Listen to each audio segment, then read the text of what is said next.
Hello. Hello again. Masyang galing.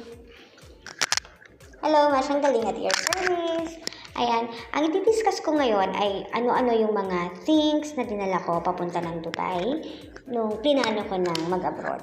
Mag-abroad for tourist. Hindi, naging tourist muna ako dito sa Dubai. Ano-ano nga ba yung mga prepare ko at mga kailangan kong mga documents para makalabas ng bansa papuntang Dubai? Ay hindi naman lingid sa kaalaman ng lahat na ang paglabas ng Pilipinas ay napakahirap, lalo na sa ating mga immigration officer dahil ang dami nilang katanungan dahil natatakot sila na tayo hindi na bumalik ng Pilipinas at baka may mangyari sa atin sa ibang bansa. Yun lang naman yung point nila. Gusto lang naman maging safe ang mga kababayan nila lalo na pag lumalabas ng ibang bansa. Kaya dapat i-prepare mo yung mga kailangan para walang issue at walang problema. Una, ang dapat mong kailangang i-prepare ay iyong passport na may validity na 2 years pag lumalabas ka ng ibang bansa. Lumalabas ka para sa ibang bansa. Pangalawa ay visa. Visa, ito yung parang validity ng stay mo sa isang lugar. Magkakaroon ka ng karapatan para mo pumasok sa isang bansa. Yun, una mo dapat yun gawin or i-apply bago ka magpabook ng ticket na two-way.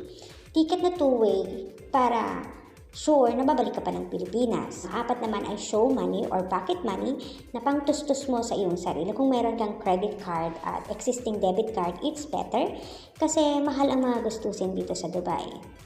Panglima ay cellphone.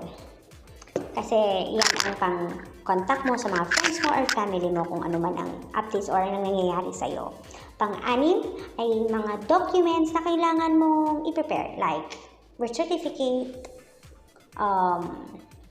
TOR, diploma, at any certificate or any school documents na na-authenticate ng embassy natin or natatakan or na-red ribbon, parang ganyan. Kasi pag meron ka yan at balak mong mag-apply ng trabaho sa pupuntahan mong lugar, mas may laban ka compare sa iba. Kasi dito sa Dubai, yan yung mga basic lang na kailangan na dalhin mo pag pumunta ka ng Dubai. At of course, mga kasuotan na naaangkop sa lugar na pupuntahan mo.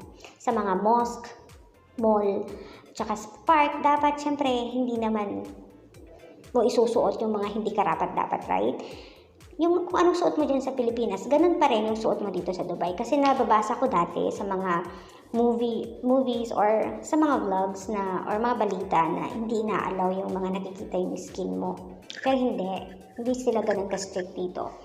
You can wear anything you want as long as you are in the proper place. Ganon. At saka panghuli, dapat malakas ang loob mo, confident ka, para harapin ang bukas. Ganun tayo ganun ang mga Pilipino Pinoy tayo, kaya dapat malakas ang loob. Huwag ka matakot. Dapat kung may goal ka, tutok ka lang doon. Ayun lang naman yung mga kailangan mong dalhin pag nag-Dubai ka. Tsaka mga damit. Essentials. Kasi mabibili mo lang din naman dito lahat yan. Basta ang importante, meron kang exact na money na pangtustos sa sarili mo. Kasi mahal dito ang babayarin ang bahay.